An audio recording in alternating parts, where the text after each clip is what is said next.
लोकसभा में सरकार के खिलाफ अविश्वास प्रस्ताव पेश कर दिया गया है। कांग्रेस के गौरव गोगोई ने यह अविश्वास प्रस्ताव रखा। उसके बाद स्पीकर ने कहा कि सभी दलों से चर्चा कर समय और उसका डेट तय करूंगा। उन्होंने क्या कहा स्पीकर ने, पहले वो सुनते हैं।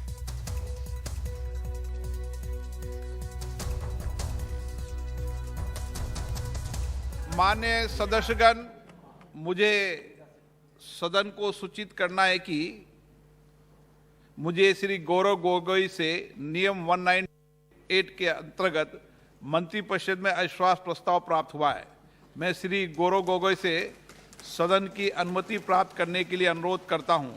प्रस्ताव इस प्रकार है। ये सभा मंत्रिपरिषद में विश्वास का अभाव प्रकट करती है। श्री गोगोई कृपया सदन की अनुमति प्राप्त करें। अध्यक्ष महोदय, मैं निम्नलिखित प्रस्ताव के लिए सदन की अनुमति चाहता हूं। ये सभा मंत्रिपरिषद में विश्वास का अभाव प्रकट करती है।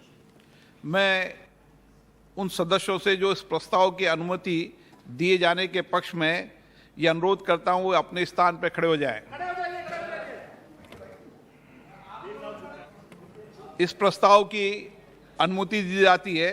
मैं सभी दलों के नेताओं से चर्चा कर और नियमों के तहत उचित समय पर चर्चा करने की तिथि से आप सबको अवगत करा दूंगा।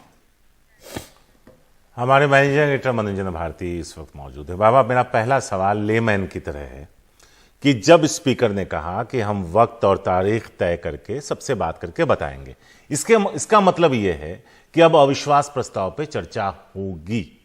जी हाँ, इसका मतलब ये हुआ कि जैसे ही गौरव गोगोई ने अविश्वास प्रस्ताव पेश किया और स्पीकर साहब ने उसको स्वीकार किया, उसके बाद उन्होंने क्या कहा, उन्होंने कहा कि जो इसके समर्थन में है वो खड़े हो जाइए।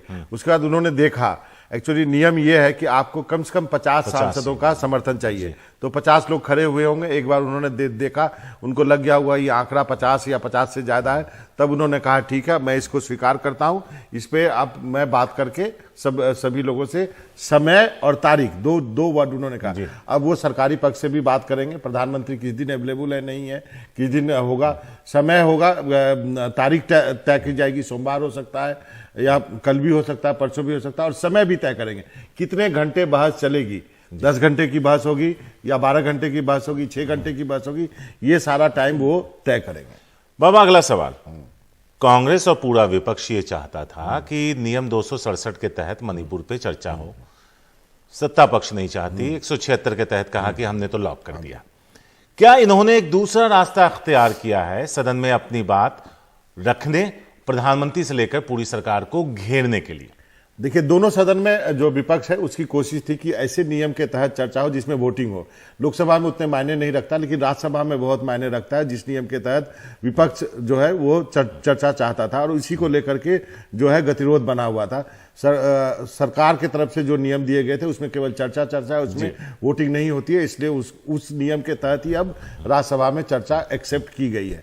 लोकसभा में अब दिक्कत यह थी कि विपक्ष की मांग थी कि प्रधानमंत्री आके खुद बयान दे। सरकार की तरफ से कहा जा रहा था कि इस पे बयान होगा। चूंकि ये मणिपुर वायलेंस की बात है, ये होम मिनिस्ट्री के अंदर आता है, तो निश्चित रूप से सरकार की तरफ से होम मिनिस्टर बयान देने के लिए तैयार थे। लेकिन चूंकि विपक्ष चाहता था कि प्रधानमंत्री ही इस पे बोले, तो विपक्ष के पास कोई दूसरा रास्ता नहीं था कि अविश्वास प्रस्ताव लाने का। विपक्ष को मालूम है कि 300 से ज्यादा की नंबर है सरकार के पास, वो बुरी तरह हारेंगे। लेकिन चूंकि अविश्वास प्रस्ताव सरकार के खिलाफ आया कि हमको इस सरकार में विश्वास नहीं है, इसलिए हम अविश्वास प्रस्ताव ला रहे हैं। इसका मतलब यह हुआ कि जब सरकार की तरफ से अंतिम जवाब दिया जाएगा तो लीडर ऑफ द हाउस, जो सरकार के मुखिया, प्रधानमंत्री को ही जवाब देना होगा। इसलिए प्रधानमंत्री जवाब देंगे तो विपक्ष की जो मांग थी वो एक तरह से पूरी होगी। तो एक तरीके से अगर देखें बाबा, तो ये लोग चाहते हैं कि प्रधानमंत्री बोलें।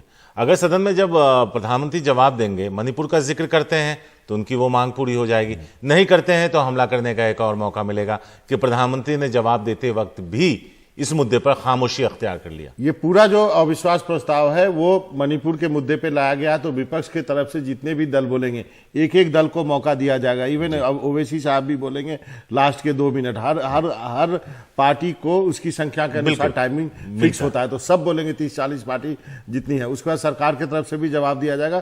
तो निश्चित रूप से जो सवाल उठाए जाएंगे वो सारे सवाल नोट डाउन किए जाते हैं और उसको पॉइंट बाय सिलसिले पॉइंट वार प्रधानमंत्री से उम्मीद की जाती है और प्रधानमंत्री इसका जवाब देंगे ही देंगे।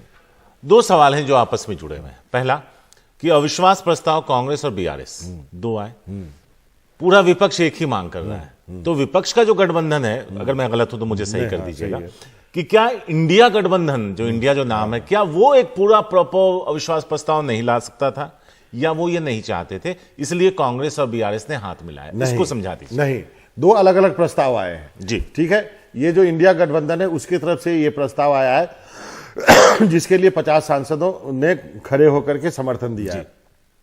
बीआरएस का प्रस्ताव, चूंकि बीआरएस इंडिया का हिस्सा नहीं है, लेकिन उनको भी ये दिखाना था, उनको भी अपना पॉइंट स्कोर करना था कि हम भी सरकार में अविश्वास रखते हैं। चूंकि वो इंडिया का हिस्सा नहीं है तो वो अपना एक अविश्वास प्रस्ताव लेकर आए। हालांकि उसका मतलब नहीं है, क्योंकि उनके पास केवल 9 सांसद हैं, तो उनका तो स्वीकार ही नहीं हो सकता, कम से कम 50 सांसद चाहिए। जब आपके केवल 9 सांसद हैं तो आप केवल ये दिखाने के लिए कि हम भी अविश्वास प्रस्ताव ला रहे हैं, उनको मालूम था वो स्वीकार होगा नहीं, और वो चूंकि इंडिया का हिस्सा नहीं है तो वो क्या करते हैं, एक पोस्चरिंग है। वो एक पोस्चरिंग है। ये ब्राउनी पॉइंट जो राजनीति में जी। जो पॉइंट स्कोर करते हैं वो है। शुक्रिया बाबा, खूबसूरती से इस पूरे मुद्दे पर रोशनी डालने के लिए, दर्शकों को समझाने के लिए और उन्हें बताने के लिए।